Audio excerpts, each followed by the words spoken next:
김지의 돌직구 쇼에 오신 여러분 반갑습니다. 김지혜입니다. 전 오늘도 이곳 광화문 청계광장에 나와 있습니다. 요즘 정말로 삼복 무더위 같은 날씨가 찜통더위가 계속되고 있습니다. 어젯밤에도 밤 기온이 20도 후반까지 육박하면서 상당히 더운 날씨가 밤새 계속됐습니다. 이 더운 밤 안녕히도 주무셨습니까? 벌써 한여름이 온 것 같습니다. 이럴 때일수록 건강 잃지 않도록 유념하시기 바라겠습니다. 정부가 윤미향 의원과 관련된 정보를 공개하지 않기로 해서 논란이 되고 있습니다. 여가부도 그랬고 외교부도 그렇습니다. 국회에서 시민단체에서 정부를 향해서 정보 공개를 요청했는데 여가부, 외교부가 잇따라 공개하지 않기로 결정해서 논란이 일고 있는 건데 어떤 정보를 요구했고 정부는 어떤 정보를 공개하지 않기로 한 것인지 잠시 후에 이야기 나눠보겠습니다. 전 비가 오나 눈이 오나 매일 아침 이곳에서 여러분을 기다리겠습니다. 김지의 돌직구쇼 지금 라이브로 시작합니다. 잠깐만요.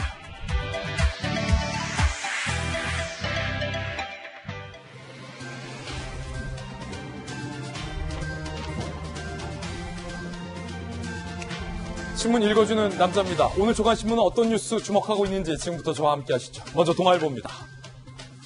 먹통된 남북관계. 동아일보는 현 남북관계를 딱 두 글자로 표현했군요. 먹통. 북한은 정상 간 한라인 등 4개 통신선을 차단했습니다. 어제 저희 돌직구쇼에서 상세히 다뤄드렸습니다. 대남 사업을 대적사업으로 전환을 했습니다. 대적사업. 적이라는 거죠. 김여정 지시에 따른 강경책이 본격화된 건데 청와대는 계속해서 침묵하고 있다고 오늘 동아일보는 지적을 하고 있습니다. 통일부는 소통이 유지돼야 한다라고 답변을 했지만 어떻게 소통을 한다는 건지에 대한 구체적인 이야기는 하지 않았습니다. 언제까지 북한의 이 같은 대적 행위가 계속될 것인지에 대한 논란도 분분합니다. 다음 신문입니다. 이번엔 경제지 한번 보실까요? 한국경제. 달러 혹시 많이 사셨습니까? 한때는 이 달러 사기도 힘들 정도로 인기가 많았는데 원달러 환율이 떨어졌습니다. 1,100원대까지 떨어졌습니다. 한국경제는 그 이유 3가지를 분석했습니다. 1. 달러를 너무들 많이 샀다. 2. 한국의 방역 수준이 나아졌다. 3. 좀 자산 상황이 괜찮아지니까 위험을 무릅쓰고 투자하는 경향이 늘어났다. 라고 말입니다. 다음 신문입니다. 이번엔 조선일보입니다. 미국의 의원 출신인 콘다 전 하원 의원이요. 살아있는 증언자인 이용수 할머니를 100% 지지한다라고 오늘 조선일보 기자와 인터뷰를 했습니다. 콘다 의원은 미국에서 위안부 피해 할머니들을 위한 법안을 통과시켰던 대표적인 인물입니다. 한국과 일본 사이의 문제는 개입하지 않는다라는 미국의 기조를 깨고 미국 의회가 일본을 규탄하게 만들었던 장본인이기도 합니다. 사실 요 며칠간 범여권 인사들 사이에서 이용수 할머님을 인정하지 못한다는 둥, 배후가 있다는 둥, 할머님을 비판하는 목소리가 높았는데 콘다 전 의원은 이 이용수 할머니를 100% 지지한다라고 오늘 밝히고 있는 겁니다. 그러면서 정치권이 개입해서는 안 된다라고 따끔한 일가를 날리기도 했습니다. 다음 신문입니다. 이번엔 중앙일보입니다. 강남 대성학원의 급식질 직원도 코로나19에 확진됐습니다. 이 직원은 목동 탁구장을 방문했습니다. 재수생 370여 명의 비상이 걸렸습니다. 모든 초중고등학교 학생들의 등교가 시작된 터라 더욱더 걱정이 되고 있습니다. 다음 신문입니다. 이번엔 한국일보입니다.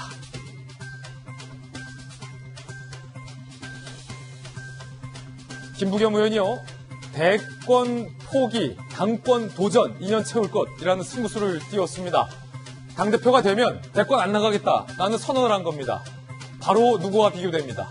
이낙연 의원과 비교가 됩니다. 이낙연 의원은 당대표도 나가고 대권 주자로 나가겠다라고 선언한 바 있어서 당대표 임기 못 채우는 당대표를 뽑을 것인가 라는 질문을 김부겸 의원이 견제성으로 날리고 있는 거죠. 하지만 측근들 사이에선 큰 꿈을 아예 접은 건 아니다라는 얘기도 나오고 있습니다. 지금까지 신문 읽어주는 남자였습니다. 오늘 아침 저와 함께 등판한 등판선수 소개하겠습니다. 저희 돌직구쇼 전담 변호사이자 오늘도 법전 들고 출근하신 정익진 변호사님 나오셨습니다. 어서 오세요. 그리고 오늘 국회에 2명의 소신의 아이콘 2분이 오늘 한자리에 나왔습니다. 민주당의 소신파 국회의원 박용진 의원님 나오셨고요. 미래통합당의 소신파 국회의원 김용태 전 의원님 모셨습니다. 어서 오세요.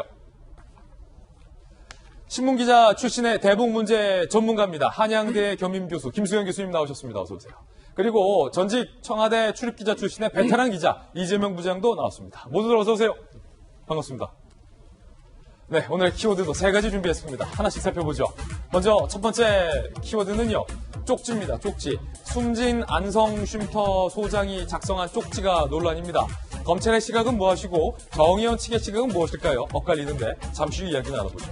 두 번째 키워드는 병가. 이탄희 의원이 병가를 냈지만 국회가 받아들여주지 않았습니다. 그럼 앞으로 어떻게 되는 걸까요? 세 번째 키워드는 역지사지. 북한이 계속해서 우리를 무시하고 있는데 여권 인사에서 역지사지하자라는 말이 나왔습니다. 야권에서는 비판이 나왔습니다. 잠시 후에 이야기 나눠보겠습니다. 김재도 돌직구쇼 오늘 톱뉴스로 문을 열겠습니다.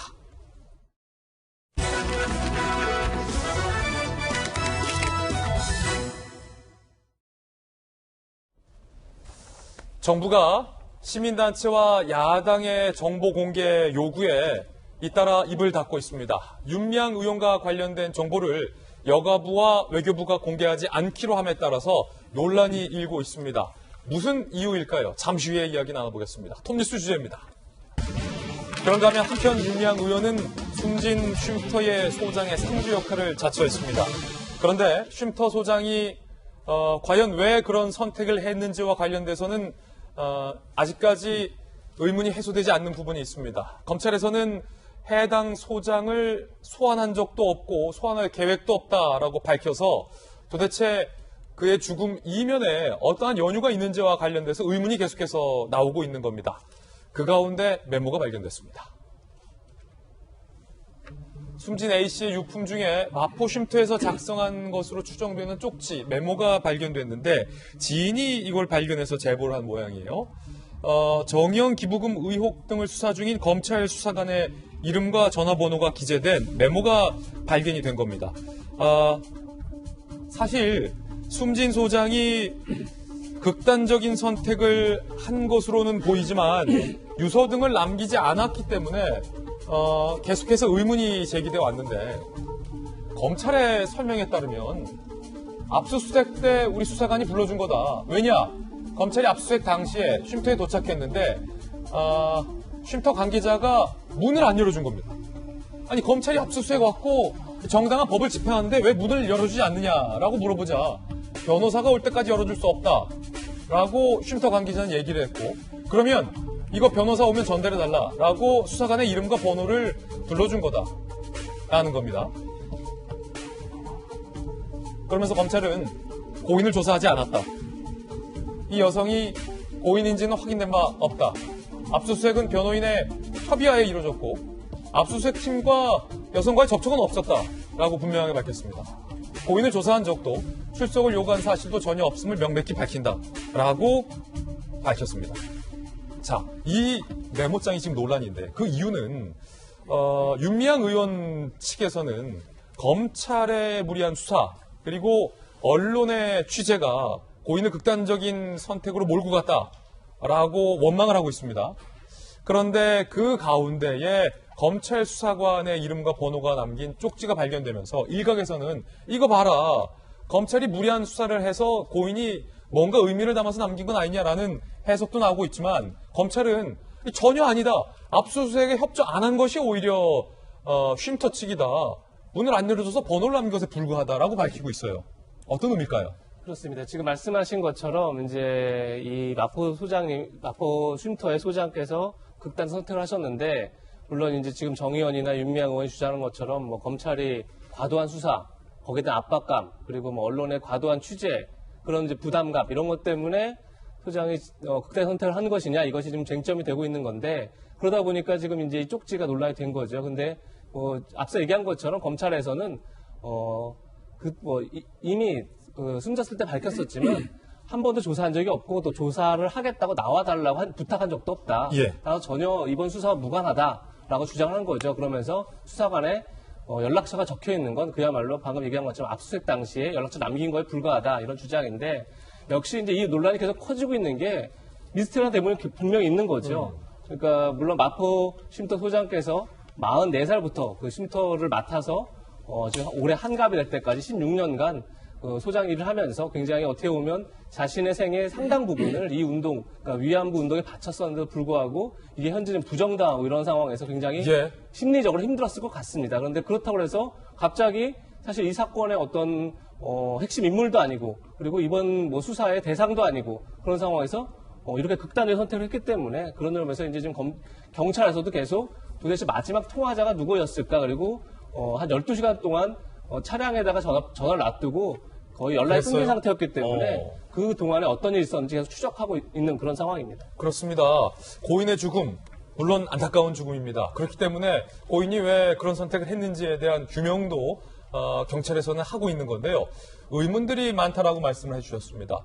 검찰에 따르면 고인은 수사의 대상이 아니었다라고 했는데 왜 그런 선택을 했을까? 마침 고인의 휴대전화가 고인의 차량에서 발견이 됐습니다.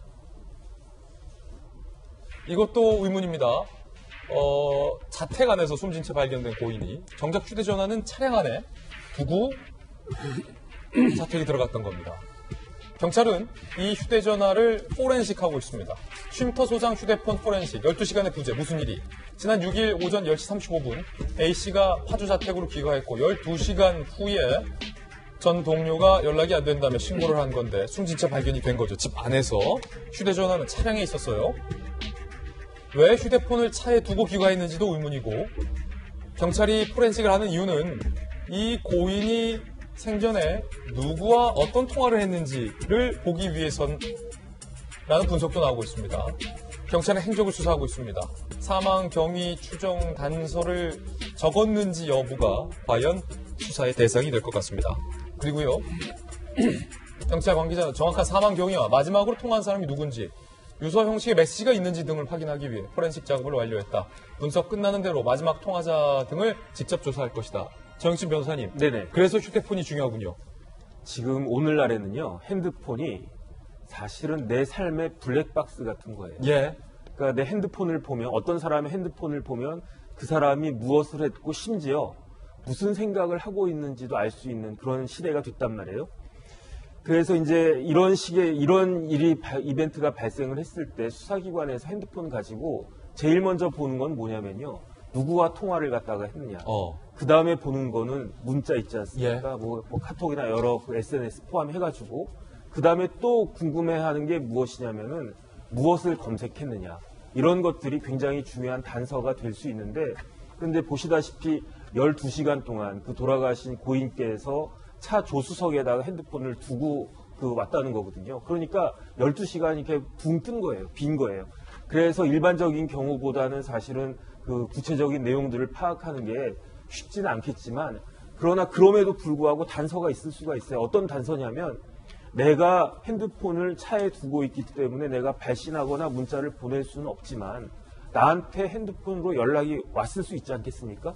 나한테 문자가 왔을 수 있지 않겠습니까? 이런 것들이 어느 정도 단서는 될 것 같고요. 예. 그다음 기사를 갖다가 보니까 이미 포렌식은 다 끝났는데 그 포렌식 한 결과 데이터 양이 생각보다 상당히 많대요. 네. 그래서 그 데이터 양을 갖다가 분석하는데 시간이 좀 걸릴 것 같고 그다음에 마지막으로 통화하신 분이 12시간 이전에 통화를 갖다가 했겠지만 그 사람을 불러가지고 그 수사기관에서 경찰이나 검찰에서 직접적으로 한번 조사를 갖다가 해보겠다 이 이야기인 거고 제가 그 다음에 이제 마지막으로 궁금한 건 뭐냐면 그 서부지검의 수사관 있지 않습니까? 서부지검에서는 이러이러한 그 이유로 내가 연락처를 갖다가 남겼을 뿐이다라고 되어 있는데 만약에 수사기관에서 그 고인한테 연락을 한 흔적이 남아있을 수 있잖아요. 전화를 갖다 해서 통화를 했다거나 아니면 전화만 했다거나 그런 것들이 남아있는지도 사실 궁금할 것 같고 그래서 결국은 이제 그 구체적인 내용 같은 것들은 아마 이제 고인의 사생활에 포함되는 것들은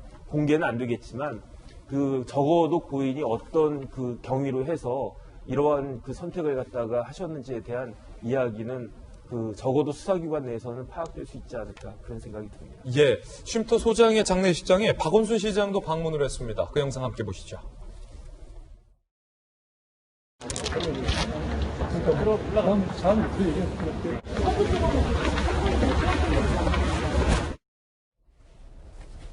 네, 그런가 하면 야당에서 여성가족부에서 정의원에게 나간 막대한 이 국가의 재정과 관련돼서 정보 요구를 했는데 여가부가 야당에 정보 주는 것을 거부해서 논란이 되고 있습니다. 야당의 곽상도 의원이 어떤 정보를 여가부에 요청한 거고, 여가부는 무슨 이유로 야당 국회의원에게 윤미향 의원과 관련된 그 정보를 주지 않기로 결정한 걸까요? 지금 이게 뜨거운 논란인데 함께 보시죠. 여가부 정의원 자료 공개 거부 왜? 오늘 조선일보 보도에 따르면 이런 기사가 난데 기사 소개해드리겠습니다. 지난 3일 곽상도 의원이 여성가족부의 정의원과 관련된 자료 제출을 요구했습니다. 국회의원은 정부 부처에 자료를 요구할 수 있습니다. 첫 번째, 지난 10년 위안부 피해자 지원 및 기념사업 심의위의 명단과 개최 내역을 요구했습니다. 이 심의위라는 것은 여가부의 재정이 정의원에 지원될 수 있도록 하는 과정에서 굉장히 중요한 역할을 하는 기구입니다. 곽상도 의원이 보고 싶었던 것은 심의위에 어떤 사람들이 들어가 있길래, 그리고 국가 예산 수십억의 지원을 내린 배경이 무엇일지를 아마 곽상도 의원은 보고 싶었던 것 같아요. 그리고 그 심의위에 혹시 정의원의 전현직 관계자들이 포함되어 있는지 여부를 파악하기 위해서 이런 자료를 요구했다라고 곽상도 의원실은 얘기하고 있습니다. 두 번째 곽 의원이 요청한 자료는요, 정의원의 위안부 피해자 지원 사업 정기 보고서. 여가부는 작년 6억 1천만 원, 올해 5억 2천만 원을 지원했습니다. 합치면 막대한 국가의 국고를 지원을 한 겁니다. 당연히 보고서가 있겠죠. 여가부도 그걸 받았겠죠. 과연 제대로 된 사업 보고서를 여성가족부가 근거하여서 이런 돈을 지급했는지 여부를 파악해보기 위함이라고 곽상도 의원실은 설명하고 있습니다. 그런데 여성가족부는 야당 국회의원에게 이 두 가지 자료 제출을 거부했습니다. 그러자 곽상도 의원은 그럼 최근 10년간 심의위원 중에 정의원 관계자가 누구누구인지만 확인해달라라고 재차 요구를 했고요. 곽상도 의원실의 주장에 따르면 여성가족부는 공정한 업무 수행에 지장 초래할 염려가 있다라며 거부를 했습니다. 그러자 곽상도 의원은 현재도 아닌 과거 위원 명단이 도대체 공정한 업무 수행에 어떤 지장을 초래한다는 거냐라고 반발을 하고 있는 그런 상황입니다. 김용태 의원님, 야당 국회의원이 사실은 정부 부처를 향해서 다양한 자료를 요구하는데 여가부는 공정한 업무에 지장을 줄 수 있어서 이 두 가지 자료를 거부했습니다. 어떻게 보십니까? 여가부가, 문재인 정부가 야당을, 국회를 어떻게 보는지 가장 정확하게 보여주는 모습인 것 같습니다. 참 야당 꼴이 말이 아니군요. 근데 중요한 거는 여가부의 저런 태도가 야당을 얕잡아보고 하는 것을 넘어서 결국은 국민을 얕잡아보고 국민을 욕보인다는 것으로밖에 비치지 않는다는 거 분명히 말씀드립니다. 이 내용을 보시면 아시겠지만 사실 별 내용도 아니고, 그다음에 저것이 무슨 그 중요한 국가적 기밀이나 정부의 기밀도 아니에요. 이 내용 보시면은 이 나라에도 돈이 들어가니까요. 이 돈 쓸 때 그 정의원에서 제출한 이런 사업들이 타당한지 검토하는 거거든요. 그다음에 그 사업들이 제대로 이루어졌는지 살펴보는 것들이거든요. 이건 너무나 당연히 해야 할 일이죠. 그리고 여기에 참여하는 심의원 명단을 공개하지 않는다. 그럼 누가 이것을 이해할 수 있겠습니까? 이 일이 무슨 심의위원들이 혹시라도 명단이 공개되면은 굉장히 불이익을 받거나 그럴 수 있는 내용들이 아니잖아요. 그냥 여가부는 사실 여러 가지 업무상 지장을 초래할 수 있다라는 핑계는 되지만, 그 핑계는 결국은 그냥 야당이 지금 요구하는 이런 요구에 대해서 절대 들어주지 않겠다. 근데 제가 여기서 꼭 지적하고 싶은 건 이겁니다. 이게 정말 여성가족부만의 판단일까? 저는 그게 의심스럽습니다. 여성가족부가 단지 지금 이 심의원 명단하고 자료에 대해서 제출을 거부하는 요거에서만 그치는 내용이신 건지, 아니면은 이 정의원 사태 전부에 대해서 여가부는 앞으로 입장을 내지 말자라고 뭔가 정부 전체하고 지금 입장을 조율하는 것인지, 저는 도대체 이해가 안 가요. 이 내용 자체만 보고서. 이런 면에 대해서 여가부는 더 다시 한번 책임 있는 조치를 취하기를 바랍니다. 예. 그 부분과 관련해서는 김용태 의원님의 어쨌든 개인적인 견해임을 말씀드리고요. 여가부 해명도 오늘 나왔습니다. 그래서 여가부 측의 해명도 소개해드리겠습니다. 일단 국회에서는 법률적 근거 없는 이례적 거부 사례다라는 입장이 나왔고요. 여가부는요, 지원 실적이나 보고서에 위안부 피해 할머니들의 개인정보가 들어가 있어서 줄 수 없다라고 해명을 하고 있습니다. 네, 제가 법을 찾아봤거든요. 예. 이 위원회가 어떤 위원회냐면 제가 지난번에 말씀드렸듯이 위안부 피해자 법이 있어요. 거기 6조에 심의위원회를 갖다가 두도록 되어 있는데 거기 시행령 보면 그 심의위원이 15명으로 되어 있는데 그중에 7명이 정부 공무원들이에요. 위원장은 여가부 차관이고 부위원장은 여가부 국장이고 그 밖에 기재부, 법무부, 그다음 보훈처, 외교부 뭐 이런 그 복지부에서 국장급이 한 명씩 나와 있기 때문에 사실은 위원이라고 해봤자 8명밖에 안 되거든요. 이 8명의 명단을 달라고 하는데 그 8명의 명단에 위안부 피해 할머니들의 개인정보가 당연히 들어가 있을 수는 없고 그렇기 때문에 여가부에서 주장하는 건 뭐냐면은 공정한 업무 수행에 방해된다라고 하는데 방해될 것 같지도 않고 그런데 그냥 이름만 몇 명, 8명만 보내주면 되는 걸 갖다가 왜 뭐가 있길래 거부를 갖다가 하는지 궁금하다 이런 생각이 듭니다. 예, 박용진 의원님, 여당 의원님이시잖아요. 혹시 이제 두 분의 어떤 의문과 궁금증과 관련해서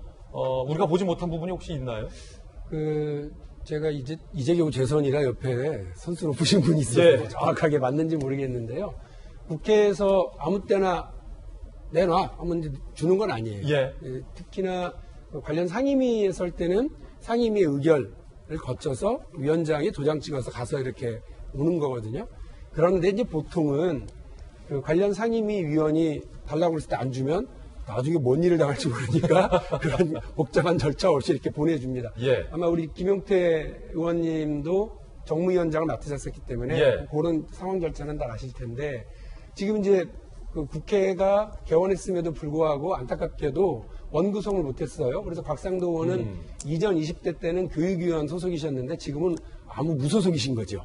국회 적이 없는 상임위에 적은 아직 없는 경우니까 그냥 국회의원 일반 의원으로서의 권한, 권리 행사 그래서 자료를 요청할 수 있다고 저는 봅니다.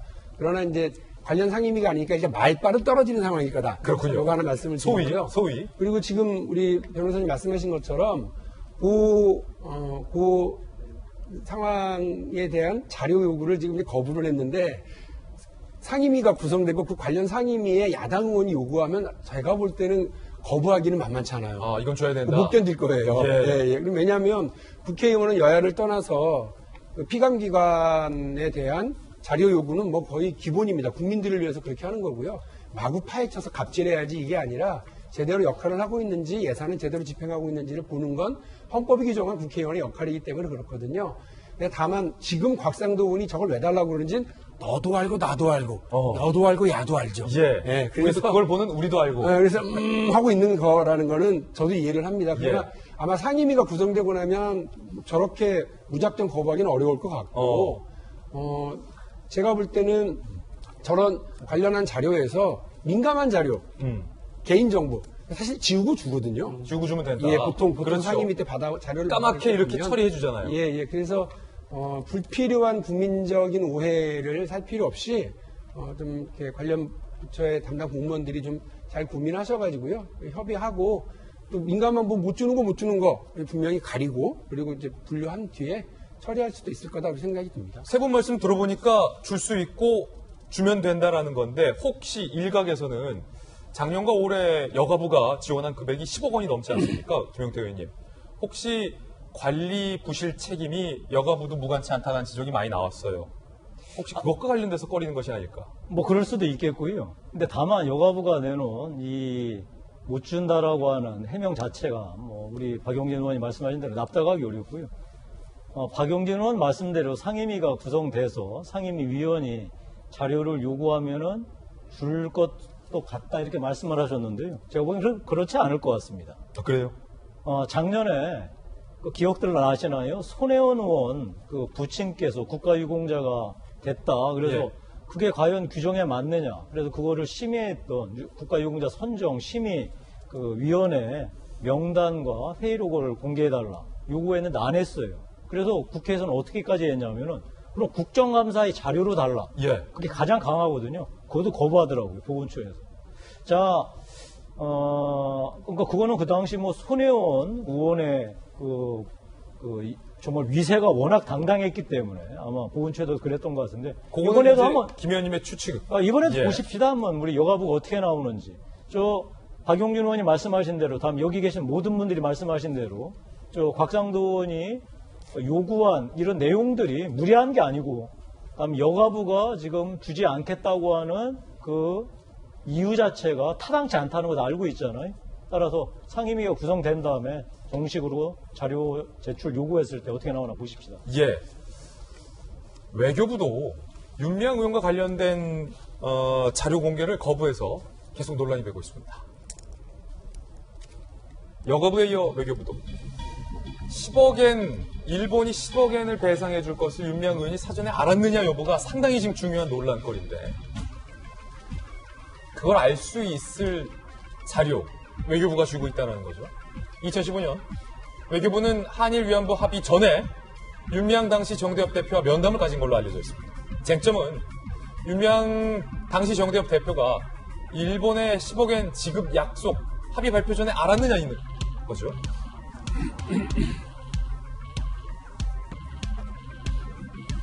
한반도 인권과 통일을 위한 변호사 모임은요, 외교부에 정보 공개 청구를 했습니다. 모든 국민은 정부 부처에 정보 공개 청구를 할 수 있습니다. 여러분도 저도 할 수 있습니다. 윤미향과 외교부 당국자 면담 관련 기록을 공개하라. 외교부는 고심 끝에 공개하지 않기로 결정을 했습니다. 한국일보 취재에 따르면 외교부 관계자는 내용의 민감성을 고려해 비공개 상태로 두기로 했다. 면담 내용이 공개되면 외교적 위신이 훼손된다라고 판단을 했다라는 게 외교부 관계자의 설명이고, 오늘 그 기사를 한국일보가 쓰고 있습니다.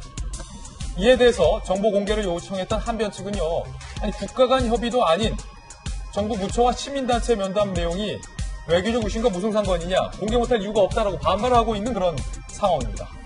김수경 교수님, 어떻게 보십니까? 이게 아까 김용태 의원님도 살짝 말씀을 하셨지만, 과연 뭐 청와대에서 이와 관련된 모든 것에 대한 그런 정보들을 좀 공개하지 말라는 어떤 그런 무언의 압박이 있었는지는 잘 모르겠어요. 근데 사실 저는 여가부랑은 조금 다르게 봐야 된다고 생각합니다. 당초, 윤미향이 관련하여 그 국회의원 관련해서 이 정의연 정대협 사건 관련해서 항상 저는 이게 회계부정이나 돈 문제에 좀 국한돼서 봐야지, 우리가 그 이외의 문제들에 대해서 너무 파고들면 쓸데없는 논쟁과 프레임 막 이런 것들이 발생하기 때문에 당초 이런 돈이 깨끗하게 사용됐는지를 좀 더 포커스를 둘 필요가 있다고 저는 생각을 했고요.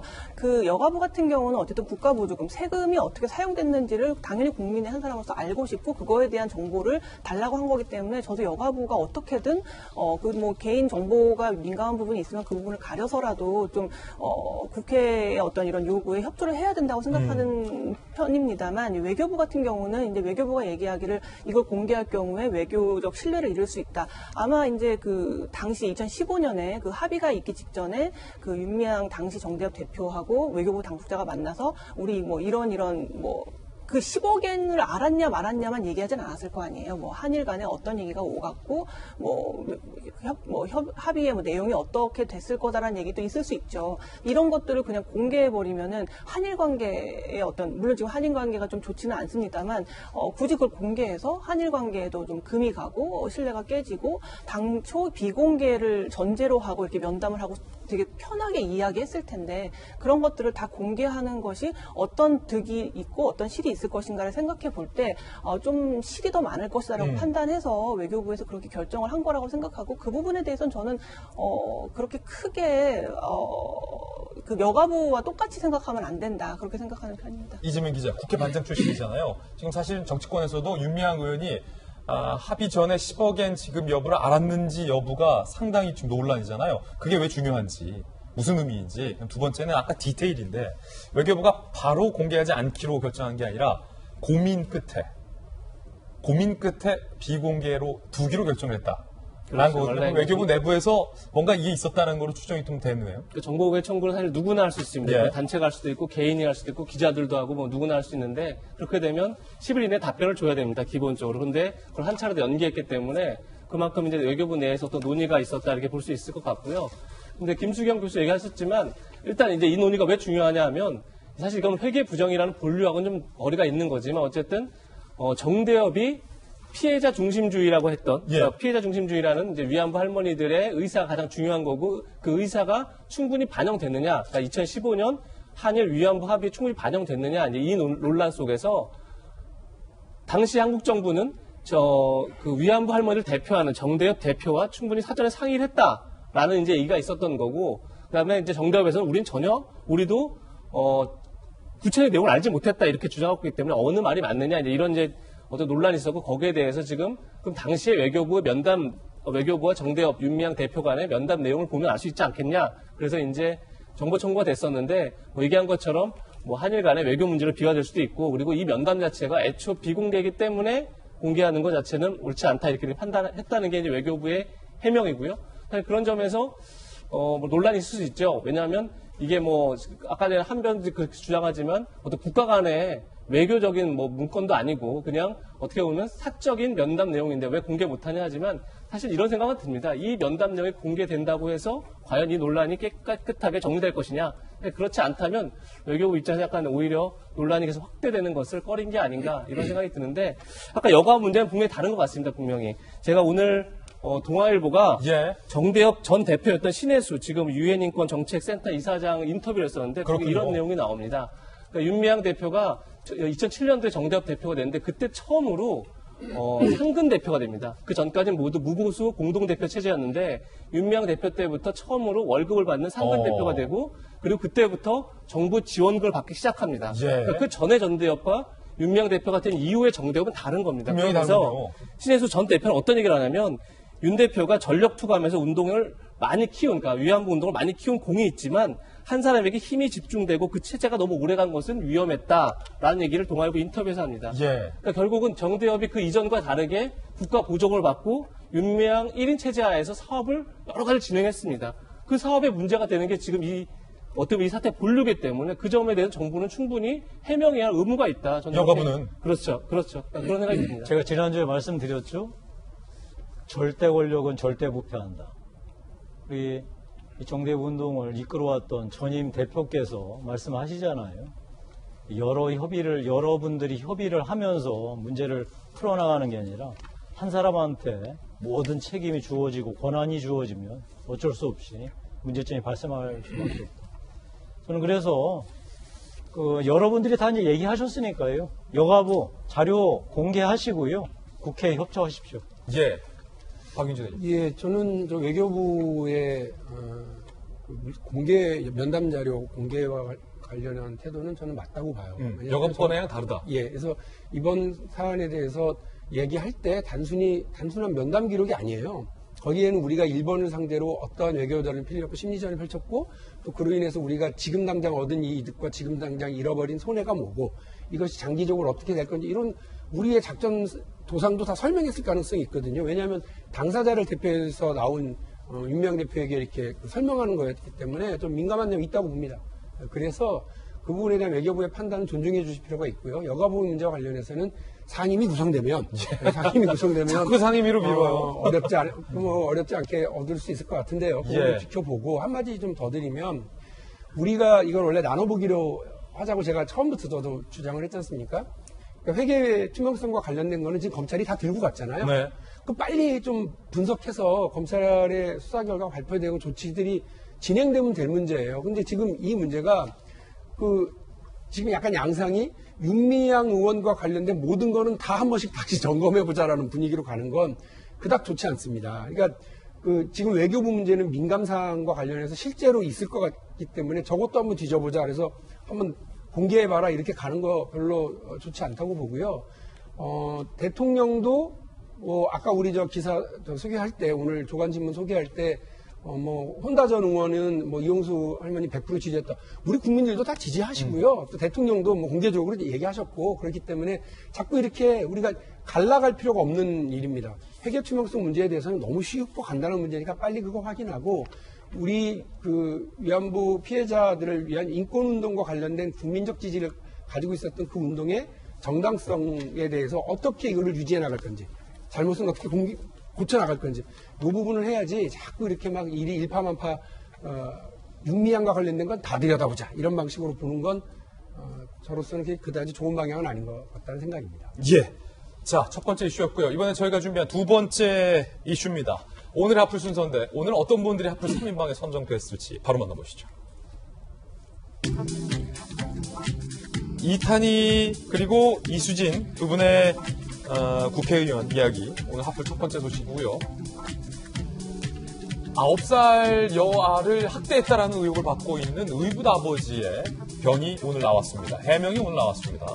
상당 부분 인정을 했습니다. 그리고 이른바 가방 살인 사건의 의붓 어머니 계모에게 살인죄가 적용되지 않는다라는 소식도 오늘 들어와 있습니다.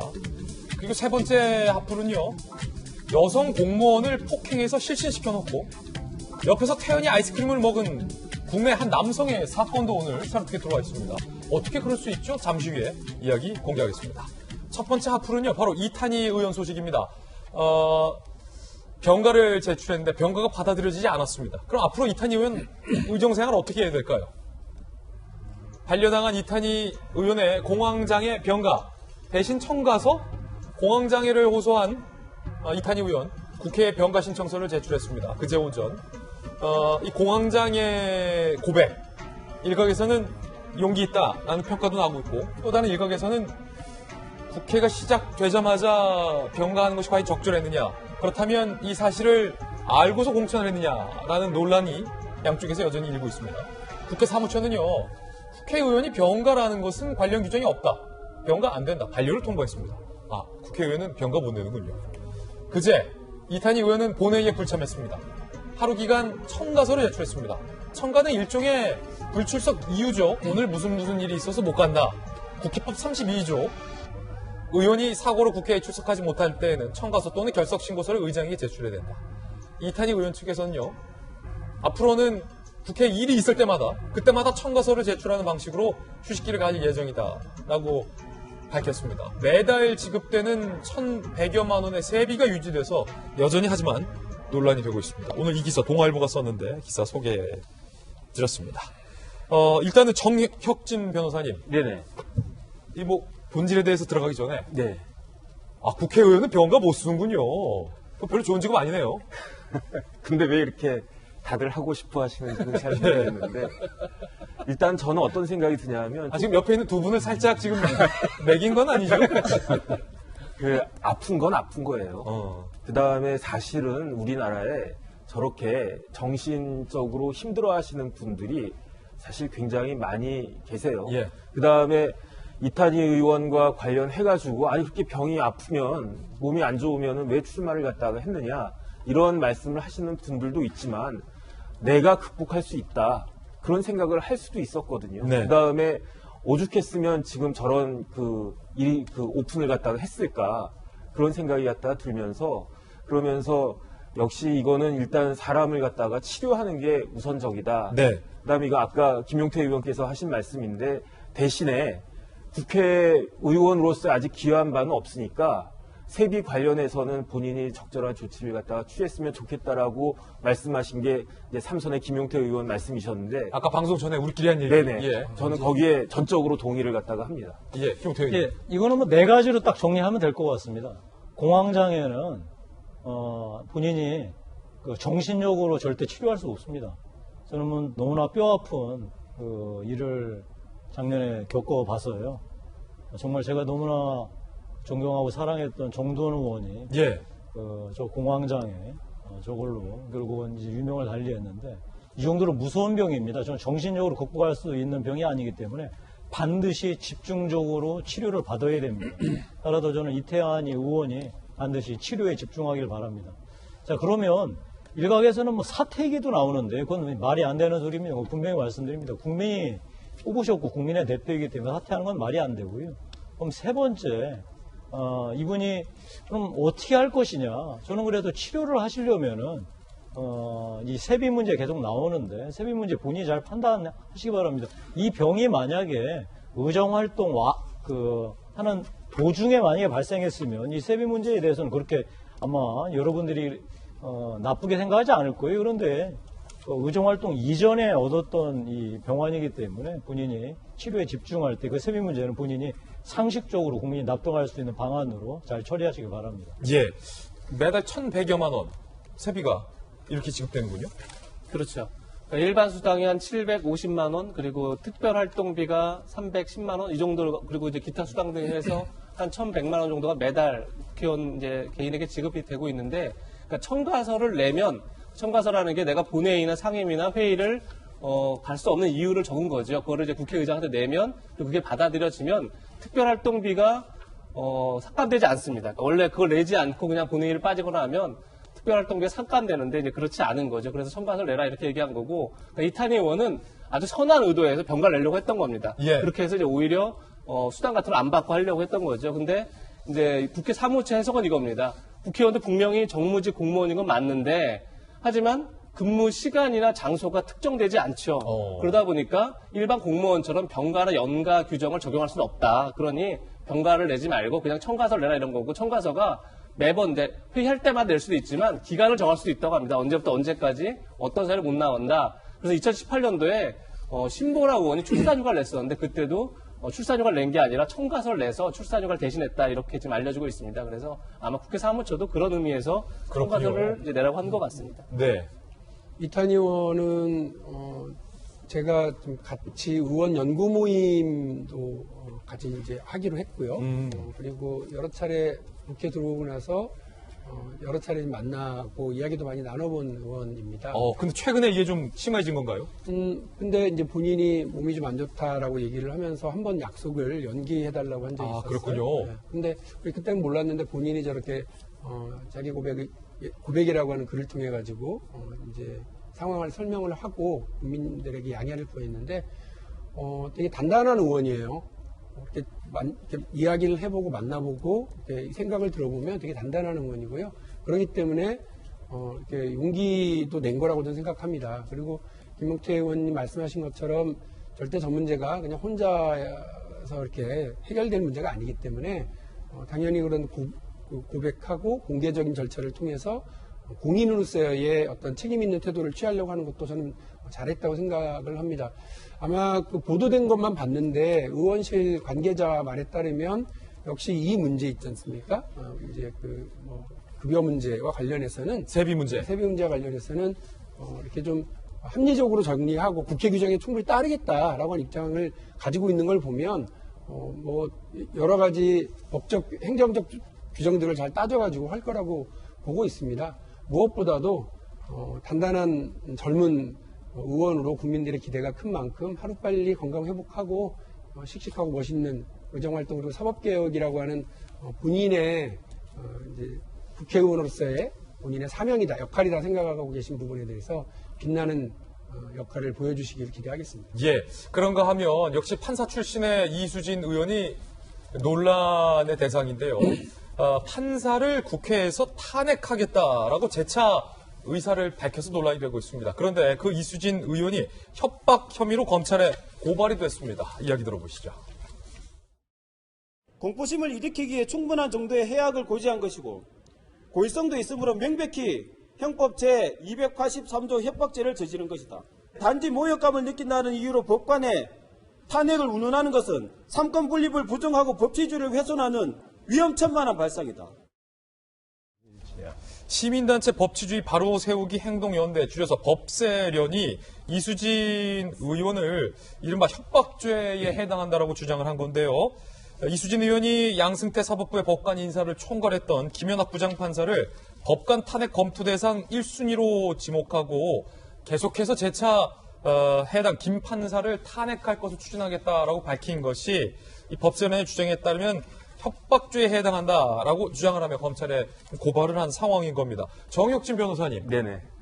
이게 두 가지 논란이에요. 과연 이수진 의원이 국회의원이 되자마자, 개원하자마자 본인에 대해서 불리한 법정에서 진술을 했다라는 이유로 해당 판사를 탄핵하겠다고 한 것이 그게 진짜 합당한 것이냐는 논란. 네. 그렇다 해서 이게 협박죄가 될 수 있냐는 논란. 지금 두 가지 결이에요. 저는 둘 다 아닌 것 같아요. 둘 다 아니다. 네.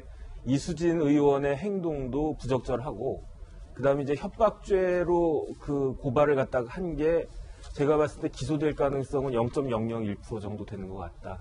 일단 협박이라는 게 뭐냐면요. 해악을 고지해서 공포심을 일으키게 하는 게 그게 협박이거든요. 예. 그런데 판례를 갖다가 보면 너 고소할 거야라고 하는 말도 협박이 될 수가 있어요. 하지만은 이제 김연학 부장판사 상대로 너 탄핵시킬 거야라고 하는 것이 과연 그 부장판사, 법률 전문가인 부장판사 입장에서 이게 두려움에 떨 정도로 공포심이 일어날 것이냐. 예컨대 제가 만약에 입장 바꿔놓고 생각해서 제가 예컨대 판사인데 어떤 국회의원이 저보고 당신 탄핵할 거야 라고 이야기를 하면 속으로 기분은 무지하게 나쁠 것 같은데 또 속으로는 웃길 것 같아요. 아, 그래요? 이게 말이 되는 소리를 갖다가 해야지 탄핵이 되겠냐. 예. 이런 생각이 들 거니까 제가 김연학 부장판사라면 전혀 공포심이 들지 않고 단순히 기분만 나쁠 것이기 때문에 협박죄는 성립하지 않을 것이다. 예. 이런 생각이 들고요. 그 다음에 지금 앵커께서 말씀하셨지만은 김연학 부장판사가 법정에 나가서 판사지만 판사가 아닌 증인으로서 그 이수진 의원에 대해서 증언을 갖다 했단 말이에요. 그러니까 이수진 그 의원이 블랙리스트에 들어가 있는 사람이 아니었고 대법원의 재판연구관에서 빠지게 된 게 그게 업무상의 능력이 조금 평가가 안 좋아서 한 것이다. 예. 이거는 법정에서 증언을 갖다 한 거기 때문에 이건 명예훼손이라고 볼 수도 없단 말이에요. 예. 그런데 그런 이야기를 했기 때문에 당신이 나쁜 짓을 했기 때문에 탄핵하겠다 이 이야기는 아니고 김연학 부장판사가 법원행정처의 핵심적인 인사 담당하는 그런 사람이었거든요.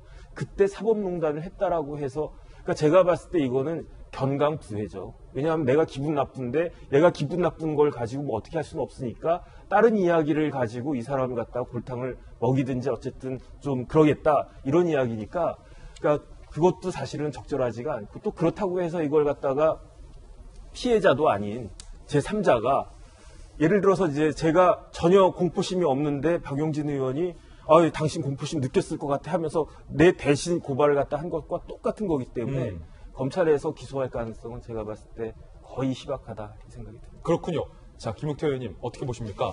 이수진 의원은 재차 언론 인터뷰를 통해서 동료 의원들과 분명히 판사 탄핵을 추진해 나가겠다라고 지금 의사를 밝히고 있거든요. 자, 국회의원들이 갑질한다고 국민들한테 그렇게 많이 비판받고 혼났잖아요. 저는 또 이런 또 신종 갑질은 이제 생전 처음 보는 것 이거는 같습니다. 새로운 종류의 갑질. 그런데 갑질 수준이 누구를 탄핵하겠다, 그것도 법관을 탄핵하겠다라고 하는 발언으로 정말로 사람들을 깜짝 놀라게 하는 거 좀 놀랐습니다. 이수진 의원님, 지금 탄핵 이런 문제가 아니라 만약에 사법개혁을 하신다면 여러 가지 제도적인 개정 사항들 이런 걸 만들어서 하시면 되지. 그러니까 지금 많은 국민들께서 이수진 의원이 개인적인 감정 때문에 정말 국회의원이 된 게 아닌가 이런 의심들도 해요. 사법개혁이라는 대의가 아니라 내가 그 법관 생활할 때 무시당했다. 자, 이런 오해 받지 않으시려면요. 아까 탄핵 같은 이런 얘기들 하지 마시고 정상적으로 사법개혁 본인이 판단하시는 여러 가지 제도 개혁 하시면 좋겠습니다. 예, 신종 갑질이다라는 말씀은 김용태 의원님의 전적인 개인 견해라는 말씀 다시 한번 덧붙이겠습니다. 자, 이번에 두 번째 핫플인데요. 안타까운 소식들이 연달아 있었죠.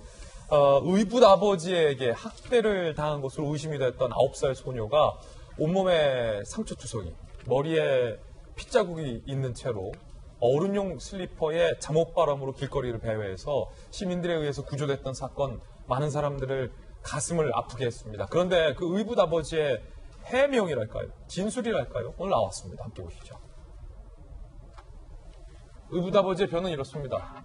짐 나가려면 짐은 지우고 나가라 라고 했다는 겁니다. 의붓 아버지 학대 행위를 인정했어요. 경남 창녕의 A양. 딸이 집 밖으로 나간다기에 나갈 거면 신체 일부를 지져라. 너 지문 있으니까 라고 했다. 이게 저희가 방송 심의 규정상 너무 잔혹한 범죄 행위에 대해서 구체적으로 묘사를 못하기 때문에 저희가 일부 이렇게 은유적으로 표현을 할 수밖에 없음을 이해 부탁드립니다. 그러니까 특정이 되지 않게끔 스스로 신체에 대해서 학대 행위를 해라. 그래야 특정이 안 된다. 너의 지문이. 뭐 그런 취지로 얘기를 하는 것은 분명해 보입니다. A양을 구조했던 시민은요. 아버지가 왜 그렇게 했어라고 물어봤다. 가족이 될 기회를 주겠다며 지문을 없애라는 이 말이 되느냐라고 시민은 반발하고 있고요. 둔기로 맞고 묶이는 등 고문도 현재 확인 중에 있습니다. 의붓아버지의 병 함께 보시죠. 아내가 3, 4년 조현병 약을 먹었는데 아내 대신에 내가 체벌을 한 것이다. 안 그러면 아이를 죽일지도 모를 정도로 흥분해서 아내가 난리를 친다. 제 딸이 아니라고 생각했다면 신경 안 쓰실 것이다. 딸을 잘 키우기 위한 일이다. 반성을 많이 하고 있다라고 얘기를 했는데 김수현 교수님, 아이 키우는 어머니시잖아요. 저도 아이 키우는 아버지인데 부모 입장에서 얘기해 보자고요. 내 딸이라고 생각했기 때문에 저렇게 했다라는 거예요. 아버지의 주장을 요약하자면.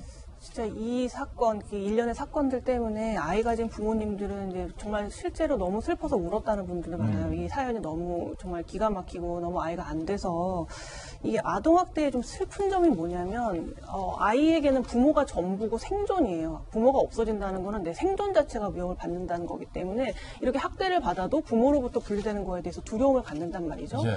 그렇다 보니까 결국 이 사건이 발생해도 아이가 엄마랑 아빠랑 분리된 걸 거부하다 보니까 결국 원가족으로 돌려보내게 되고 그러면 이러한 학대가 계속 반복된다는 거죠. 그리고 이제 그 아버지의 얘기가 나는 뭐 내 딸이라고 생각을 했기 때문에 저렇게 아이를 뭐 혼낸 거다라는 식으로 훈육한 거다라는 식으로 얘기를 하는데 전형적인 가스라이팅이죠. 나는 너를 사랑해서 이런 거다. 그리고 너가 잘 되라고 이런 거다. 그러니까 나는 정말 좋은 의도를 가지고 한 거기 때문에 잘못이 없다는 식으로 얘기하는 게 전형적으로 가스라이팅인데 뭐 외국 사례도 보면 저 이제 미국에서 잠시 살았지만 아주 작은 아동 학대가 발생하더라도 일단 분리가 원칙입니다. 뭐 아이가 아무리 부모랑 분리되길 원치 않다 하더라도 일단은 분리시켜요. 그래서 미국에서 아이 키울 때 항상 걱정하는 게 뭐냐면은 행여라도 문화적 차이 때문에 아이를 뭐 훈육하고 했다가 아이를 뺏길지도 모른다는 그런 두려움을 다 갖고 있거든요. 예. 그럴 정도로 아동 학대에 대해서 굉장히 엄격하게 조치를 취하는데 우리는 너무 안이하게 생각했고 또 아이가 그렇게 부모랑 분리되는 걸 두려워한다는 이유로 그냥 아이를 돌려보내는 너무 안이하게 생각한 것 같아서 좀 이 부분에 대해서 굉장히 뭐 시설이라던가 제도라던가 전문가라던가 이런 것들이 강화돼야 될 것 같다는 생각이 들고요.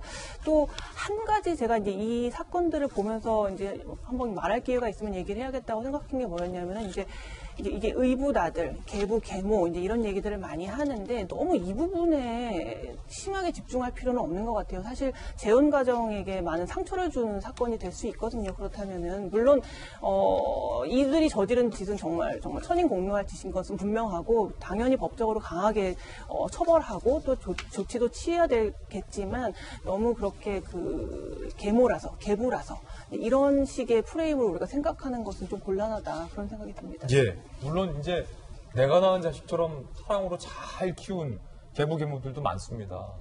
계부이냐 아니냐의 여부를 떠나서 부모가 어떻게 아이에게 이렇게 할 수 있느냐에 관한 본질적인 이야기를 저희들은 하고 있다는 부분 김 교수께서 잘 지적을 해주셨는데 이재명 기자 지금 보면요. 오늘 중앙일보의 보도에 따르면 손가락 지문 관련된 이야기를 이 아버지가 했잖아요.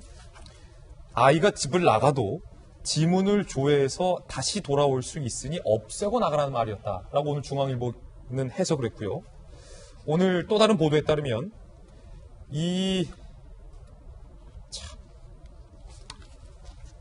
말이 됩니까? 지문을 지우라는 게.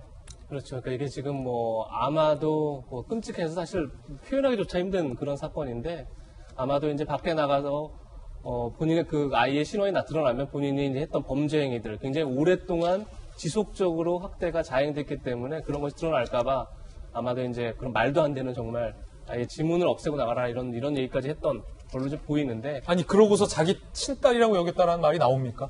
뭐 사실 진짜 저 아버지의 얘기를 어디까지 믿어야 될지 뭐 그건 이제 수사기관에서 판단하겠지만 저는 결국 중요한 건 이 학대가 한 번 이루어진 게 아니라는 게 중요한 점이고 계속 지속적으로 오랜 기간 반복해서 일어났음에도 불구하고 그것을 미연에 이 사회가 막아내지 못했던 점 그것이 굉장히 안타까운 거고 뭐 얼마 전에 가방에 들어가서 숨진 아이도 있었지만 그 아이도 사실은 바로 한 달 전에 응급실에 실려갔었죠. 그럼에도 불구하고 그 응급실에서 의사가 신고까지 했습니다. 하지만 당시 부모를 조사했더니 훈육 방식을 바꾸겠다 이렇게 얘기하니까 다시 집으로 돌려보냈고 결국 한 달 만에 싸늘한 시신이 됐는데 얼마 전에 문재인 대통령도 과연 위기의 아동들을 파악하는 제도가 제대로 지금 작동하고 있느냐 이런 얘기를 했지만 사실 이 뭐 아동학대가 한두 번 있었던 게 아니죠. 뭐 1년 전에도 2년 전에도 그 전에도 계속 있었지만 그리고 그때마다 우리는 제도를 고쳐나갔지만 지금도 여전히 안 되고 있다는 것. 이게 중요한 거고, 정말로, 그러니까 잠깐 흥분했다가 또 잊어버리는 그 자체가 지금 계속 그러니까 학대당하는 아동들을 계속 방치하는 본질이라 생각하고, 예. 이번에는 좀 잊지 않고 좀 제대로 제도가 작동되도록 좀 만들어내는 게 아닌가 이런 생각이 듭니다. 그런가 하면 가방에 아이를 가둬서 죽음에 이르게 한 이른바 계모의 가방 학대 사건과 관련해서 해당 계모가 살인죄가 적용되지 않아서 논란이 되고 있습니다. 천안에서 9살 의붓아들 A군을 여행 가방에 감금해서 숨지게 한 혐의로 구속된 40대 의붓 어머니 B씨가 당초 살인 혐의 적용을 검토했는데 아동 학대 치사 혐의가 적용됐다. 즉 살인죄가 적용되지 않았다는 겁니다. 정혁진 변호사님, 네네. 살인에 이르게 했잖아요. 네네. 가두고 음식도 주지 아니하고 3시간 동안 본인은 외출도 나갔잖아요. 네네. 그런데 살인의 고의가 없었다라고 본 겁니까? 경찰은? 이럴 때 저는 검사가 되고 싶어요. 저 같으면 살인죄로 기소합니다. 어떤 부분에 제가 주목을 하냐면 가방을 바꾼 거. 처음에 이제 큰 가방, 그 큰 가방도 아니지만 그 가방에 20몇 킬로밖에 안 되는 그러한 그 학대당한 애를 집어넣었단 말이에요. 이제 걔가 거기서 뭐 소변도 보고 뭐 이렇게 힘들어 하니까 그러면 이제 나와라 이렇게 해가지고 했을 텐데 더 작은 가방에다가 집어넣었단 말이에요. 그러면은 상식적인 사람이라면 이 경우에 애가 죽을 수도 있겠다. 미필적 고의는 충분히 있었다라고 저는 판단이 되거든요. 그런데 그렇게 하지 않고 애를 갖다가 살리지 않고 더 작은 가방에 집어넣어서 애가 어떻게 죽어나면요. 숨이 막혀서 죽었어요. 그 미국에서 그 흑인 그 목 졸려 죽은 사람과 거의 똑같은 거예요. 더 힘들게. 그 사람은 목 졸린 지 뭐 몇 분 만에 죽었지만 이 아이는 진짜 몇 시간 동안 숨이 막혀가지고 헉헉거리다가 죽었기 때문에 죄질이 제가 봤을 때 굉장히 안 좋은데 아마 경찰에서는 이렇게 고의와 관련해가지고 이거 검찰의 판단을 한번 받아봐야 되겠다 해서 그 아동학대 치사로 그 송치를 한 모양인데 제가 검사라면 살인죄로 기소를 갖다 하고요. 그 다음에 아동학대 특별법이 있어요. 그런 법이 있음에도 불구하고 이런 일들이 우리나라에 계속 이렇게 벌어지고 있는 것이 참으로 안타깝습니다. 예. 국회의원 하면서 뭐 여러 소리도 있지만 이 소리 참 많이 들었습니다. 세상에 이런 법이 어디 있습니까? 그 얘기를 들어보면 세상에 이런 법을 만드는 게 국회의원인데 왜 그러지? 이게 가장 전형적인 얘기예요. 저런 사람을 살인죄로 기소하지 못한다. 아니 법을 도대체 누가 만드는 거지? 참 이제 저런 것들이 우리 예. 이제 국회에서 정말 해야 할 일이고요. 뭐 법이 모든 것을 아무리 강하게 한다고 이런 범죄를 다 막을 수는 없지만 방금 전 변호사님 말씀하신 대로 만약에 법 규정이 미비하고 사각이 있다면 국회에서는 이거를 반드시 보완해야 될 거고 검찰하고 경찰 같은 경우에는 이런 부분에 대해서는 정말로 아이를 최우선으로 둔다면 법 해석을 정말 적극적으로 해야 되지 않을까 싶습니다. 예. 한 보도에 따르면 이 계모의 친아들의 몸무게가 40kg였는데 숨진 아이는 23kg밖에 되지 않았다. 같은 나이였는데. 라는 보도도 나오고 있습니다. 자, 세 번째 악플입니다. 우리나라에서 여성 공무원을 실신시켜놓고 재난지원금이 잘 지급되지 않는다는 이유로 본인은 그 앞에서 태연하게 실신한 여성 공무원을 보며 아이스크림을 먹은 남성의 사건이 나왔습니다. 어떻게 이럴 수 있죠? 함께 보시죠. 긴급 생계지원금이 지급되지 않는다. 긴급 생계지원금. 공무원 B씨 여성에게 불만을 토로하다가 돌연 주먹으로 가격을 합니다. 얼굴 폭행당한 여성 공무원은 뒤로 넘어지며 머리를 부딪혀 뇌진탕 증상으로 의식을 잃어서 실신을 했어요. 그런데 쓰러지고 의식 잃고 병원 옮겨지는 동안 태연히 아이스크림 먹는 장면이 CCTV에 담겼다고요? 긴급 생계지원금을 준다고 하면서 계속 지급을 미루고 여기 가라 저기 가라는 말만 해서 홧김에 주먹을 휘둘렀다라고 경찰에서 얘기했고 경찰은 A씨를 공무집행방해 상해 혐의 구속영장 신청할 방침인데요. CCTV 영상도 입수했습니다. 보시죠. 흰색 남성이 통장을 집어 던지고 바로 주먹으로 여성의 공무원의 얼굴을 가격합니다. 지금 보세요. 쓰러져서 의식을 잃었어요. 해당 공무원들 주변에 막 달려오죠. 그런데 남성 어떻게 하고 있죠? 지금 다시 돌아와서 자기 통장부터 짚고요. 앉아서 아이스크림 먹고 앉아 있습니다.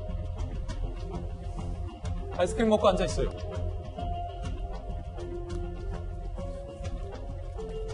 계속 먹군요.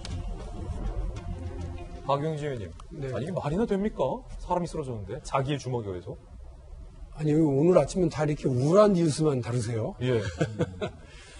좋은 일이 하나도 없는 뉴스라서 영 마음이 안 좋은데요.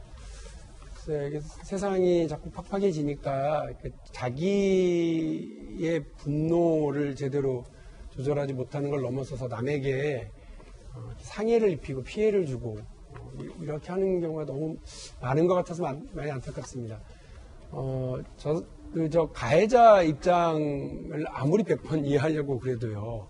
저 여성 공무원이 그 업무를 담당하는 분 아닙니까? 저분은 또 얼마나 힘들겠습니까? 그럼요. 대부분의 공무원들이 자기 담당을 통해서 해야 되는 일들이 너무 많습니다. 그래서 뭐 예를 들면 한 구청에 흔히 말하는 아동 청소년 여성과 이렇게 같이 있기도 한데 그게 많아봐야 한 7, 8명입니다. 그 중에 한 명이 어린이집 다 담당하는데 어린이집 보통 200에서 250개가 넘는 게 서울에 있는 보통 한 구청의 상황입니다. 얼마나 힘들겠습니까? 마찬가지입니다. 저 긴급생활지원금을 생계지원금에 대해서 구청에서 담당하는 직원이 몇 명 있는다 하더라도요. 그거를 대상자들 다 합쳐보면 거의 몇천 명을 상대를 하고 있을 거거든요. 그 힘든 사람을 상대로 자기가 손해를 보고 있다거나 자기가 좀 제대로 그걸 지급받고 있지 못하다 이렇게 화가 난다고 그래서 폭행을 하고 또 저런 식으로 무책임한 태도를 보이는 거는 정말 이게 참 우리 같이 살아가는 시민으로서 기본적인 자세가 아니라고 하는 말씀을 좀 드리겠고요. 예. 저에 대해서 저는 아주 엄벌에 처해야 된다고 생각을 합니다. 본인의 답답함을 해소하고 도와주려는 것이 임무이고 역할인 공무원에 대한 저런 태도를 보이는 건 우리 사회 공동체를 가격한 거라고 저는 생각을 합니다. 예. 저는 지금 보고서도 믿지를 못하겠어요. 보고서도 놀랍죠. 아니, 사람이 화가 나서 누구를 때릴 수는 있겠죠. 그런데, 저렇게 지금 쓰러져가지고 정신을 못 차리고 있으면, 지금 어떻게 됐나 가서 이렇게 정말 상태라도 쳐다보고 그러는 게 인지상정인데, 정말 제가 이 아침에, 저런 일을 보니까 기가 막히네요. 제가 기가 막히다는 말씀 못 드리겠네요. 예, 이 사건까지 전해드렸습니다. 이번에는 저희가 최근에 새롭게 선보인 신규 코너입니다. 사건을 파헤치는 남자, 이른바 사파남 시간입니다. 범죄 현장으로 가보시죠.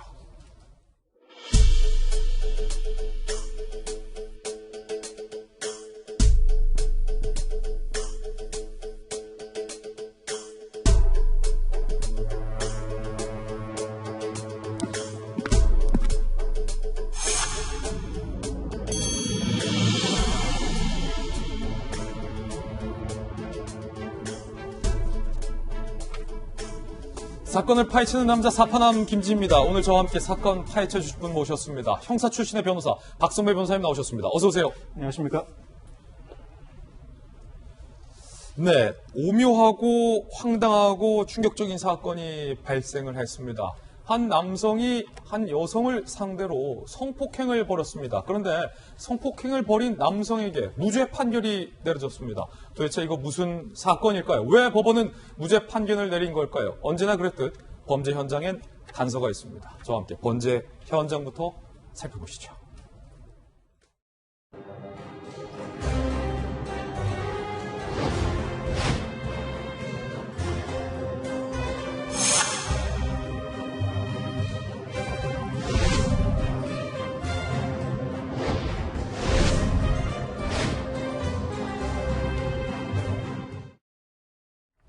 여러분께서는 방금 범죄 현장에서 저와 함께 세 가지 단서를 보셨습니다. 혼자 사는 여성을 상대로 성폭행을 벌인 남성, 법원에서 무죄 판결을 받은 겁니다. 첫 번째 단서는 바로 이겁니다. 단서는 성폭행. 과연 어떤 판결이 왜 내려진 걸까? 지금부터 자세히 첫 번째 단서와 관련된 내용 살펴보겠습니다. 세종시에서 일어났습니다. 지난해 8월 세종시 모 빌라에 침입해서 일면식이 없는 20대 여성을 상대로 39세의 남성, 지금부터는 A씨로 부르겠습니다. 이 A씨가 20대 여성, 혼자 사는 여성에게 성폭행을 가한 겁니다.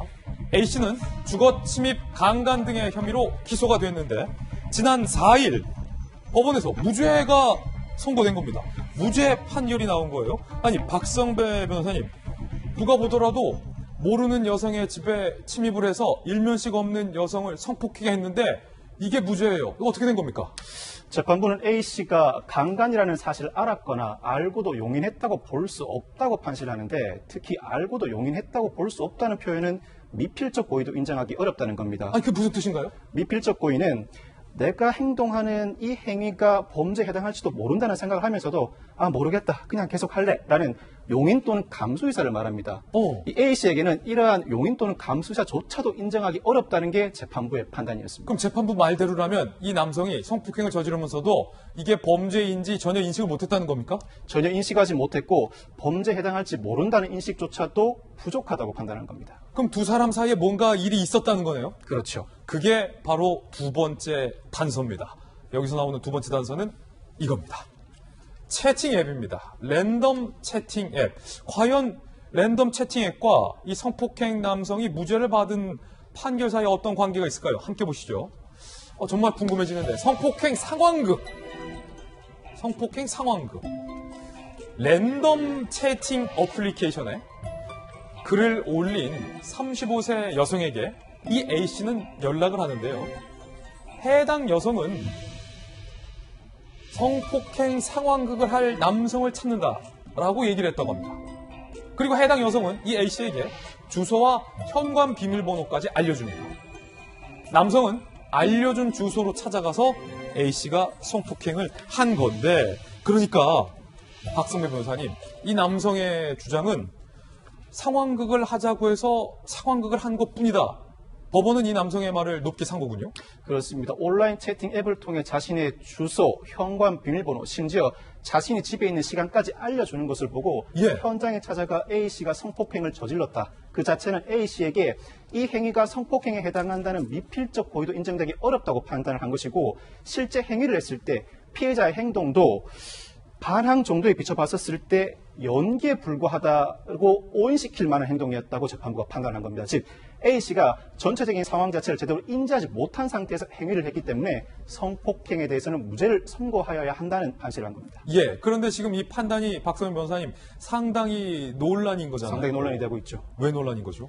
실제로 이 사건의 경우에는 실제 성폭행을 저지를 때 피해자의 행동을 보고 그 피해자의 행동을 통해서 내가 이러한 행동을 하는 것이 성폭행에 해당한다는 걸 충분히 인지할 만한 상황이라는 건 누구나 알 수가 있습니다. 그럼에도 불구하고 재판부가 보기에는 당시 우연히 여성이 문을 열어줬다. 지인인 줄 알고 문을 열어줬을 뿐만 아니라 또 실제 행동을 할 때 그 반항의 정도가 연기 이상이라고 추정할 만한 정도가 아니라고 판시를 함으로써 시대에 뒤떨어진다는 판결 지적이 나오고 있는 것입니다. 그렇군요. 그런데 여기서 박승배 변호사님이 일부러 밝히지 않고 있는 결정적인 단서가 있습니다. 바로 그게 세 번째 단서입니다. 제3자. 여기서 이 사건은 충격적인 반전을 맞습니다. 제3자 단서. 뭘까요? 함께 보시죠. 자, 상황극을 미끼로 드러난 제3자의 정체. 이 사건에 방금 보셨던 A씨와 피해 여성 말고 또 다른 사람이 등장합니다. B씨 29 남성입니다. 그런데 이 29세 남성은요, 거짓 프로필을 이용해서 자신이 여성인 척, 성폭행 상황극 글을 게시한 인물입니다. 그러니까 피해 여성이 그 글을 올린 게 아니라 29살 B씨가 여성인 척 상황 성폭행 글을 올린 거예요. 그리고 이 남성에게 35세 여성을 행사한 겁니다. 그러면서 피해자의 집을 찾아가서 범행 장면의 일부를 살펴봤다고 합니다. 박성배 변호사님. 네. 그러면은 그 글을 올린 성폭행 상황극을 올린 게 피해 여성이 아니라 이 남성이었다는 얘기예요? 피해 여성이 아니라 또 다른 남성 B씨가 피해 여성인 척 연기를 하면서 상황극을 유도해 왔다는 것이죠. 원칙적으로 이러한 성폭행이 벌어졌을 때는 A씨가 성폭행의 전범이 되고 B씨는 교사범이 되어야 옳습니다. 예. 그렇다면 정범과 교사범은 모두 동일한 형으로 처벌을 받게 되는데 이 사건의 경우에 재판부는 A씨는 실행행위의 도구에 불과하고 B씨에게 성폭행의 간접 정범을 인정합니다. 간접 정범은 처벌되지 않는 자 또는 과실범으로 처벌되는 자를 이용해서 전체 범행을 주도한 주범을 말합니다. 아하. 예를 들어서 내 몸이 불편한데 저기 길 건너에 있는 물건을 가져와 달라고 부탁을 할 때 실제로 몸이 불편해서 나한테 부탁을 하는구나라고 생각하는 사람은 물건을 가져오면서도 절도라는 인식을 하지 못합니다. 예. 당연히 이 실행행위자는 무죄에 해당하지만 그 범행을 전체적으로 지배한 부탁을 한 사람은 이른바 절도의 간접정범으로 처벌되는 것이죠. 그 주범이 지금 이 29살 B씨라는 거군요. 그 주범, 간접정범이 B씨가 되는 것이고 A씨는 상황을 인지하지 못해 처벌할 수 없는 실행행위 도구자에 불과하기 때문에 처벌되지 않는다는 것이 재판부의 입장입니다. 두 가지 질문. 그러면 이 B씨 29세 남성이 진짜 나쁜 사람인데 그렇죠. 이 나쁜 사람은 왜 그런 척을 했는지, 왜 이 같은 범죄를 저지르고 했는지, 그리고 왜 그 피해 여성을 범행의 타깃으로 삼았는지 네. 이것도 좀 궁금해요. 일단 이 여성의 인적사항을 어떻게 알았는지는 정확하게 드러나 있지 않습니다만 이 사건과 별개로 B씨는 자신의 집 인근에 있는 차량에 전화번호가 붙어 있죠. 예. 다급한 상황이 발생했을 때 연락을 하라고 전화번호가 붙어 있는데 그 전화번호를 통해 다른 피해 여성의 인적사항을 확인한 다음 음란 문자 메시지를 수십 차례 보낸 혐의로 통신매체 이용 음란 행위로도 기소가 된 상황이었습니다. 예. 아마 이 사건에서도 피해 여성의 인적사항을 이 같은 방식으로 B씨가 알아낸 것으로 보이는데 B씨가 직접 실행행위를 하지 않은 것은 만약 성폭행 사건이 실제로 일어난다고 하더라도 자신은 그 상황에서 피해 나가기 위한 면피용으로 이러한 상황극을 연출한 것으로 추정되고 있는 상황입니다. 그러면 진짜 나쁜 사람, 이 계획을 이 범행을 모의한 이 B씨한테는 과연 재판부가 어떤 판결을 내렸을까요? 여성을 행세했고 성폭행을 유도했고 범행 장면까지 찾아가서 봤던 B씨, 그리고 성폭행을 실행한 A씨, 두 사람의 주장이 약간 어긋납니다. 그렇습니다. B씨는요, 실제 성폭행으로 이어질 줄 몰랐다. 아이, 시킨다고 다 하냐? 라고 말했고요. 무죄가 선고된 성폭행을 실행한 남성은 속았다. 범행 의도는 없었다. 라고 했는데 법원은 범행을 계획한 B씨에게 징역 13년, 그리고 성폭행을 한 A씨에게는 1심에서 무죄를 제출했군요. 그렇습니다. 판결했군요. B씨의 경우에는 징역 13년을 선고했는데 현행 성폭력처벌법상 주거침입 간간의 법정형이 무기 또는 7년 이상입니다. 이것도 지난 2020년 5월에 개정된 것이고 이 사건 당시 적용되던 법정형은 무기 또는 5년 이상의 징역인데 그렇다고 하더라도 기본적으로 이 권고 형량이 5에서 8년, 계획적 범행, 비난 동기 등 가중 요소를 감안한다고 하더라도 6에서 9년 정도가 권고되는 이 현행 양형기준위원회 양형기준에 비춰보면 징역 13년 선고는 상당히 높은 편에 속합니다. 그만큼 B씨의 행위의 재질이 굉장히 불량하다고 봤는데 그럼에도 불구하고 A씨에게 성폭행의 전범을 인정하지 않은 것, A씨에게 형사 책임을 전혀 묻지 않은 점에 대해서는 상당히 논란거리가 지속되고 있습니다. 아니, 저는 그게 잘 이해가 안 되는데, 변호사님. 네. 제가 변호사가 아니라서, 형사가 아니라서 그런지 모르겠지만, 상식적으로 생각해 놓으면, 결과만 놓고 보면, 네. 이 A라는 남성, 아무 일면식 없는 여성의 집에 무단으로 들어가서, 결과적으로 해당 여성을 성폭행한 거잖아요. 그렇죠. 물론 뒤늦게 성폭행할 상황극을 한다는 이 B씨의 범죄에 속았다는 거지만, 네. 그 과정에서 여성이 항의를 하고 반항을 했는데, 네. 그걸 인지하지 못했을까요, 진짜? 그래서 선뜻 납득을 하기가 어렵죠. 아마 검찰도 납득을 하지 못했던 모양입니다. 사실은 이 사건에서 검사는 이 A씨에 대해서는 정범, B씨에 대해서는 교사범으로 기소를 했는데 재판부가 심리 과정에서 검찰의 공소장 변경을 요구합니다. 그 이유가 심리를 해보니 이 A씨의 경우에는 죄가 인정되기 어렵고 B씨를 간접 정범으로 인정해야 할 것 같으니까 공소사실을 변경하라고 했지만 우리가 생각하는 것처럼 검사도 납득을 못하고 공소장 변경 요구를 거부합니다. 예. 그랬더니 재판부가 직권으로 A씨에게 무죄를 선고하고 B씨에게 간접 정범을 인정하게 됐는데 당연히 검찰은 A씨, B씨 모두 처벌해야 한다는 취지로 항소 의사를 내비치고 있죠. 그렇군요. 선뜻 납득을 할 수 없기 때문에 B씨도 항소를 할 입장을 내비치고 있습니다. 왜냐하면 검사가 기소한 사실에 대해서 재판부가 판단해야 되는데 재판부가 직권으로 교사범에 대해서 간접 정범을 판단했으니 나는 교사범에 대해서만 방어를 해왔다. 그런데 갑자기 재판부가 간접 정범으로 판단했으니 이 점에 대해서는 다퉈보겠다는 의사를 내비치고 있지만 그 이상으로 검찰은 A씨, B씨 모두 처벌하겠다는 강한 의사를 내비치고 있습니다. 그렇군요. 2심, 3심까지 좀 지켜봐야 할 것 같습니다. 박승배 변호사와 함께 이야기 나눠봤습니다. 감사합니다. 자, 이번에 저희가 준비한 다음 주제입니다. 다음 주제는 영상으로 만나보시죠. 지켜보면 볼수록 한결만 자아내는 남조선 당국과 더 이상 마주 앉을 일도 논의할 문제도 없다는 결론에 도달하였다.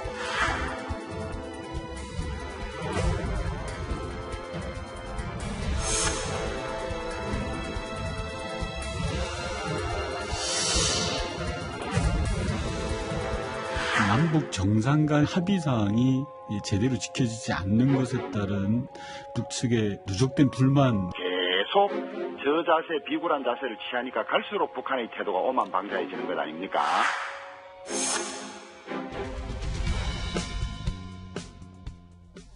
북한이 완전히 대한민국을 차단했습니다. 특히 청와대의 자랑거리 중에 하나였던 남북 연락사무소와 그리고 청와대의 한라인까지 북한이 모두 끊어버렸습니다. 그런데 여권 인사들은 역지사지를 하자라고 주장을 하고 있고, 야당에서는 너무 저자세 굴종적이다라고 반발하고 있습니다. 대부분제 전문가인 김수영 교수께서 보시기엔 어떻습니까? 사실 뭐 이런 유사한 일들이 뭐 지난 수십 년간 수십 번도 계속 반복됐고, 사실 반응들은 유사합니다. 뭐 지금의 여당 쪽에서는 뭐 평화를 위해서는 북한과 잘 지내야 된다는 입장이고, 야당 쪽에서는 너무 굴종적이다, 이제 이런 정쟁들을 이제 하시는데요. 사실 그것에 너무 집중하기보다는 이제 북한을 공부하는 입장에서는 북한이 왜 이랬는지가 훨씬 더 중요한 부분이라고 보고요. 사실 전단은 북한이 지속적으로 굉장히 싫어하는 부분입니다. 왜냐하면은 이제 최고존엄이라고 이제 말해지는 김정은을 향한 비방이 들어있기 때문에 약간의 종교성을 갖고 있어요. 그 북한 사회라는 게. 그래서 최고존엄을 건드리는 거에 대해서는 용인하지 않는 부분이 있어서 매우 예민하고, 또 이제 북미 관계도 좀 막혀 있고 남북 관계도 이제 막혀 있고, 남북 관계에 좀 어떻게 해보라는 이제 어떤 무언의 압박들을 했는데, 여러 가지 사실 뭐 정부가 하기 싫어서 안 했겠습니까? 뭐 제재도 걸려 있고 여러 가지 알아보고 있지만 잘 안 되겠죠. 근데 이제 북한의 입장에서는 그래 좋다 이거야. 그럼 뭐 제재 때문에 못한다 쳐도 대북 전단은 어떻게 할 수 있잖아. 제재할 수 있잖아. 금지할 수 있잖아. 그럼에도 안 해? 그렇다면 너에게는 진정성이 없는 거 아니야? 라는 식으로 아마 해석을 해서 이번 사건에 대해서 이렇게 좀 극렬하게 반응을 하고 통신선까지 모두 차단하는 결과를 가지고 온 것 같고요. 특히 통신선 차단이라는 게 사실 누구도 다치진 않잖아요. 하지만 효과는 굉장히 극대적이고 상징적이란 말이에요. 통신을 끊었다는 어떤 그런 조치로 보이고요. 두 번째로 한 가지 좀 집중해야 될 거는 이제 대내 결속의 얘기들을 많이 하시는데, 코로나19도 뭐 문제겠지만 이제 중국의 국경이 막히면서 경제에 상당한 타격이 있을 것이고, 내부 민심이 어느 정도 동요하는 부분이 있을 겁니다. 그래서 이제 뭐 외부의 적으로 관심을 돌리는 부분도 있고, 관제 데모도 크게 했잖아요. 그 삐라 관련해서 하지 말라는 관제 데모도 동원하고, 특히 이런 모든 거를 노동신문에 이제 다 보여주고, 특히 김여정이 이번에 굉장히 주도적인 역할을 하면서 이 모든 내용들이 노동신문에 실렸는데, 그 이유 중에 하나는 그 대내 매체라는 거죠. 대외 매체가 아니라. 그래서 이런 메시지를 대내적으로 계속 보여줘야 된다는 것. 결국은 대내 결속에 어느 정도의 의도가 있지 않은가, 그런 생각을 해봅니다. 그런데 이 와중에 민주당의 진성준 의원은 아예 이참에 판문점 선언을 국회 비준을 하자라고 제안해서 논란이 되고 있습니다. 정부는 국회가 남북관계 개선에 새로운 계기를 만들 수 있도록 판문점 선언의 비준 동의안을 조속한 시일 내에 국회에 제출해주면 좋겠다. 김용태 의원님. 역지사지 해달라고 그러시네요. 계속 이 남북 문제 푸는데, 뭐 사실 문재인 정부 뭐 최고 실세 중에 한 분이라고 뭐 자타가 공인하는 뭐 윤건영 의원이 이렇게 말씀하셨대요. 저 역지사지. 자, 역지사지 해볼 테니까 북한 지금 처지가 어떤지 좀 정확하게 말씀해 주세요. 그러니까 저희는 사실 그 김여정이나 이 북한 이 모든 매체들이 이렇게 거의 육두문자에 가까운 이 표현을 써가면서 남한을 공박하는 거 단순히 삐라 문제인가?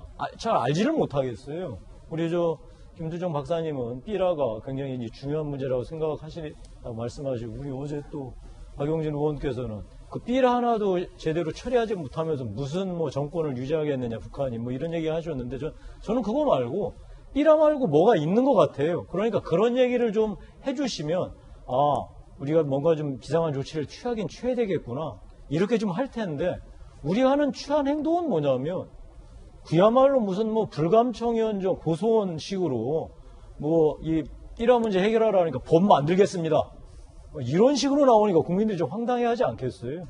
이런 부분에 대해서 북한이 도대체 지금 어떤 일이 벌어지고 있는지 정부가 파악해서 국민한테 그러니까 얘기하고, 그럼 이 북한이 뭔가 큰일 나게 생겼다라고 하면은 그럼 우리가 뭔가 미국하고 빨리 협의해서 아니 우리가 독자적이라도 북한 큰일 나기 전에 뭔가 조치를 하자 이렇게 얘기할 수 있지 않겠어요? 자, 사실- 박인준 의원님 말씀 바로 기회 드리면 좋은데 저희가 또 시간이 다 돼가지고 광고 보고 가야 되죠. 광고 보고 오시죠. 네, 오늘 저희가 준비한 소식 모두 다 전해드렸습니다. 저희는 내일 아침 9시 15분에 더욱더 풍성한 소식 들고 인사드리겠습니다. 지금부터 시작되는 2, 3알로에는요, 차기 대권과 관련된 은밀한 이야기를 좀 한번 해볼까 합니다. 벌써부터 차기 대권 얘기가 국회 정치권에서 솔솔 나오고 있습니다. 그래서 삼성 국회의원 출신의 오늘 김용태 전 의원님과 또 청와대 출입기자 출신의 이재명 기자 두 분 모시고 차기 대권과 관련된 이야기 나방에서 해볼 테니까 많은 분들의 참여 부탁드리겠습니다. 저희들은 내일 아침에 인사드리죠. 오늘 하루는 분명 어제보다 나을 겁니다. 좋은 하루, 건강한 하루 되십시오. 감사합니다.